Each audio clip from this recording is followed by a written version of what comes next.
What do you take every time you head out on adventure? What do you take to make your life a little bit easier when you get into camp or when you're riding around on the bike? And what do you suggest that I take to make my adventures a little bit easier? What have you found that works?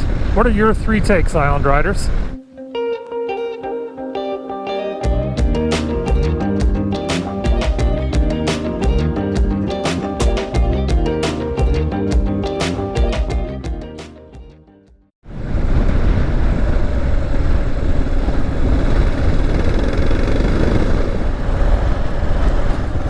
Hello fellow Island Riders, glad to have you along on the adventure today. Again, it's good to see you. We're kicking it up here a little bit at Blooming Point for today. We're doing a little bit of trail scouting today, and we're doing a little bit of a shakeout of our kit here as well. It's always good right around springtime when things finally kick off, when the riding season kicks off. You know, I find to just get out and make sure everything still works the way it did last season, and also get an idea of what kind of shape the trails are in. Oh, that'd be a fun car to come through this on. So, in addition to that, I'm interested to know what your 3 takes are. I'm going to share mine with you, and I'm going to go over kind of my 3 takes for adventure and my 3 takes for moto camping. And we'll see how they shape up. Maybe I can share some ideas with you that you might be interested in. Maybe you guys will share some ideas with me that might, you know, help my situation a little bit better. I'm always looking for great ideas, for sure. Anyway, let's go get situated into a nice little spot here. I just want to check out this trail and see how, you know, the mud's faring out here a little bit. We're on the back end of mud season a little bit right now, so I want to get an idea of what it's going to look like in the woods if we end up going a little bit deeper here later on in the week as the temperatures start to climb up. Wow, water's coming up.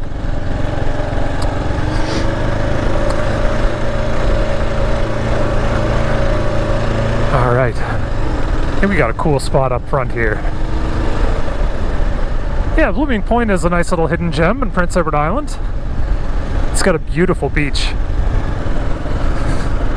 We're liable to find some fishermen out here, actually, because it is the first day of fishing season today.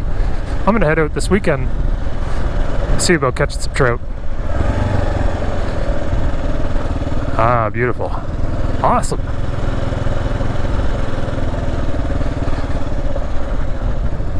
Oh yeah, that's super pretty.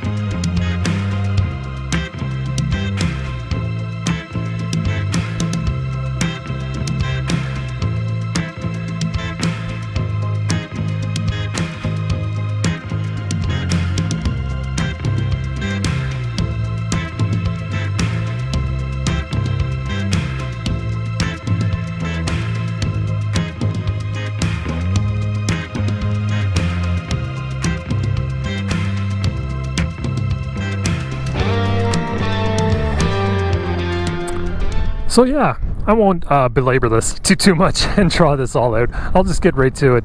As far as adventure riding goes, and what I'm talking about is like riding out on the KLR 650, packed out, ready to go on adventure, kind of like this. You know, whenever the side bags are on, the thing that I always take with me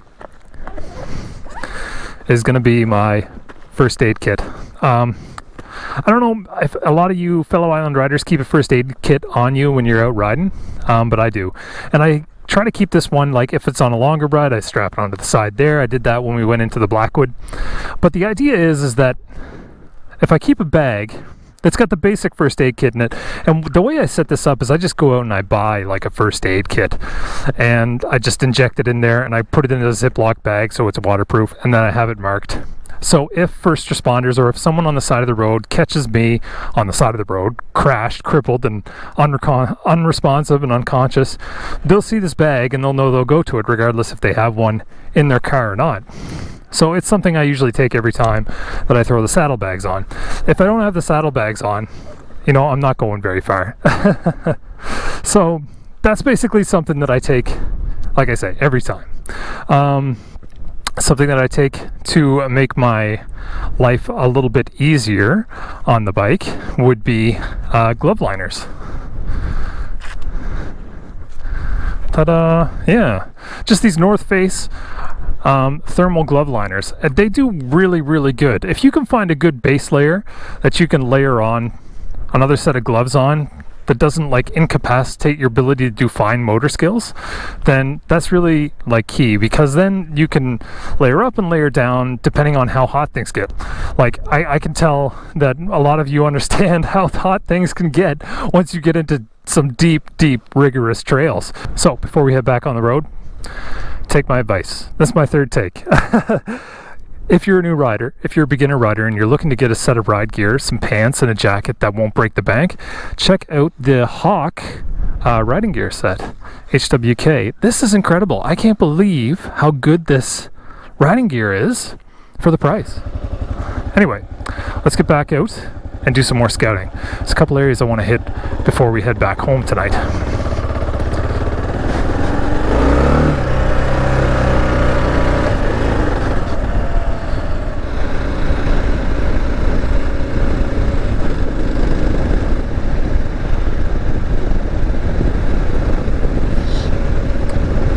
So the other side of this, scouting out trails. I love to do this at the beginning of the season. It's great because it's an excuse for me to get out to some of the more familiar areas that I really enjoy, like up here through Blooming Point. One of my favorite spots. One of. I have so many. If I had to make a list, I'd be hard pressed. But it allows me to get an idea of what the trails are going to be like in other places too. So this is a really good one for like open dirt roads to get an idea of what it's going to be like for the rest of the places around the island. So I'm already seeing that we're starting to get through the mud, at least in this area, because the graders are definitely through here. I can see the grader sign right there, and everything is really dried out. However, you get into something a little tighter like this, and we can see that, number one, we're dealing with some really loose conditions, and there's some slop up ahead. But this area also has a lot of sand deeper down, so I want to kind of see how that's going, because I know of a couple other trails that have sand too. I mean, nothing's worse than heading out to a trail you think is going to be really cool on the map, and then you end up getting skunked and you have to turn around because it's just either full of snow or you're sinking up to your like chest in mud. There, even as that goes, that's pretty dry mud there, so we're looking pretty good. Ah, man, did I do that thing again where I spoke too soon? Maybe. That's alright. That'll be fun. Okay, here we go. No, it's not too bad at all. Actually, this isn't too bad at all. Let's stick it up in the middle here, see what happens. Oh, yeah, she's sloppy in the middle, that's for sure. Ooh, what do we got here? Hold up. Let's head down, turn around, and get back up in there for a little bit, just to see. Yeah, there's that sand. You almost got me.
Good a place as any to shake out the camping gear. All right, let's get set up a little bit here.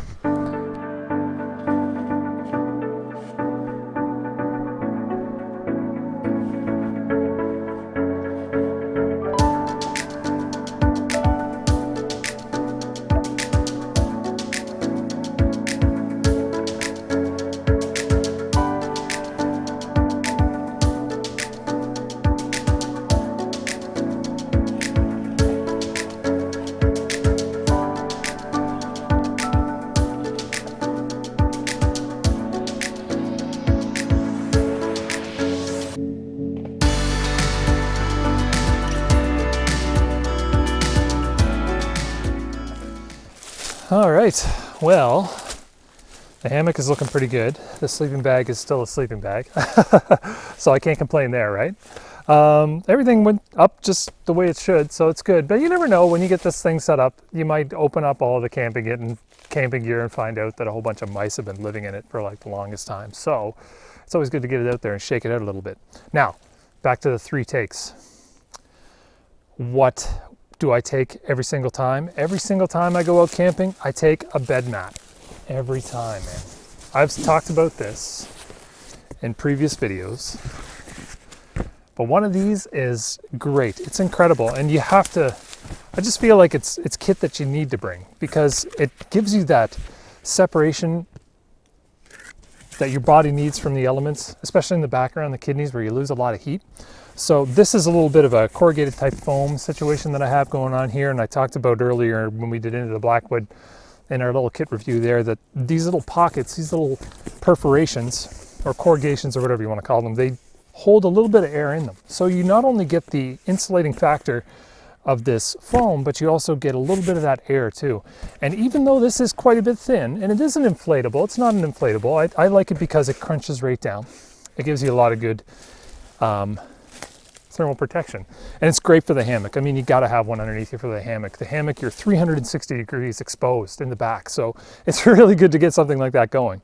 What do I take to make my life easier? Camp shoes. Every time. I wear heavy motocross boots. And the reason I did that is just because the KLR has fallen on my legs so many times that I'm too nervous to wear anything that doesn't have like a really hard impact protection. But that is terrible. It's so annoying when you start getting out into the woods and you want to start hiking around. And yeah, so it's something a little bit more comfortable. So like a sneaker that you don't really care about, you know, that'll get the job done, but it also makes it nice and comfy to walk around. So bring some shoes with you, some nice comfy things to walk around. It'll improve your mood. Now, my last take. What I think you should take my advice on is this little invention here. This, I can't say enough about this. This is what's called a Bivvy Bag. It is a Gore-Tex liner. It's a Gore-Tex sack. It is waterproof. It is nice and warm. And you just slide your sleeping bag into this. You get inside the whole package deal and you stay nice and roasty toasty and free from the rain. So here's the idea on how this works. I'll just put this down to the side for a second. We'll take our sleeping bag. You just drive it right into the bottom. Grab it on the end. And your sleeping bag is now covered in this little invention. And this thing is just, you know what? I didn't know this existed until like about 5 or 6 years ago. And I'm gonna be completely straight up with you. I don't take this moto camping, this one specifically. I have another one that I use that's an e-Bivvy from MSR, and I'll throw a link to that in the description so you can check that out as well. But the reason why I wanted to bring this is because this is like the gold standard for me. This Gore-Tex Bivvy Bag has saved me so many times camping. I camp a lot with this. And the reason why I don't bring it out moto camping is because I need it for camping at Work 2.0. And, you know, in case you haven't figured it out already, Work 2.0 is the Canadian Armed Forces. So I work for the Army on the side, and I do a lot of camping. So this thing is crazy though. Like, the idea is that it has this flap on the top, and when you use this thing, you definitely don't want to sleep with it over your head or you'll suffocate. But you have this flap and you put your sleeping bag in it and you basically lay anywhere. I remember one time I was out on a big training exercise and I was following around a gun line or an artillery battery, and I was doing communications for them. And I talk about this a lot to my friends, so if they're watching this, they're probably like cringing a little bit. But anyway, these guys in artillery move lightning fast. They're in, they're out, they're quick, and to be able to keep up with these guys, you got to be fast. So there was none of this setting up a tent or hammock business. Basically, when I wanted to go to sleep, that was it right there. On the side of the road, next to some bushes, throw down the bivouac bag with the sleeping bag in it, and pretty much if I've got 45 minutes, I just sleep on it. If I've got more than an hour, I sleep in it. If I sleep for 2 hours, I sleep a little bit more into it. But it's an amazing piece of kit. Now, the best thing that you can do with this is that you can roll it all up tight, and then you just keep your sleeping bag in it all the time. And you pack your sleeping bag into the little valise that the sleeping bag comes with, and then that'll keep it, you know, pretty much waterproof. If you get soaked, if your kit gets left outside and it gets rained on, even though that valise may be like, you know, water resistant and not waterproof, this will definitely keep it from getting soaked in. If you guys have slept in a wet sleeping bag before, you know what I'm talking about. So, bivouac bag, bivvy bag. Take my advice. If you can get one, get one. Oh my God, they're so good. This is so awesome. You can find these ones, Army surplus, all over the place. They're about $70, I think, Army surplus. The MSR one is about, I think, 150 or something like that. But it's really, really good too. But I wouldn't trade it for this one in a, in a pinch. I don't take this moto camping again, like I said, because I don't want it to get ruined or wrecked. I just need it to perform when I go out and I work at Work 2.0. Anyway, everything is looking pretty good. So I'm going to call it and pack all the kit back up. And man, we're losing a lot of light. So I think I'm going to head her home. I want to get some more trails in today, but maybe not. Anyway, we'll see how it shakes out. Let's get her all packed up.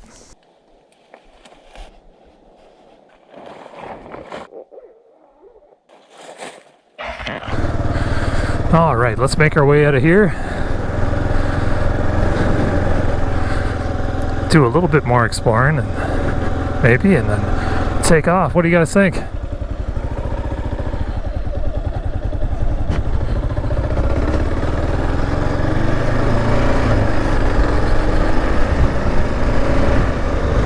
So yeah, the trails are looking pretty good, I'd say.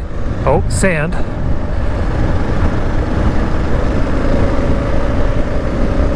That's how you deal with sand right there. A little bit of slop up here. Oh, I see, they're digging a little drainage line. That's nice of them. Oh yeah, look at all this. This would have been a mess right there. Well, Island Riders, I got a pretty good look at how the road conditions are turning out right now. I mean, mud season's mud season. We're gonna have it one way or the other. But so far things are looking good. I mean, the grader is getting back out there, and some of the mud is drying up. So that tells me not only is our kit ready to rock, but we're ready to rock. And I think we got a lot of cool things to store. So until the next time we ride, take care and ride safe.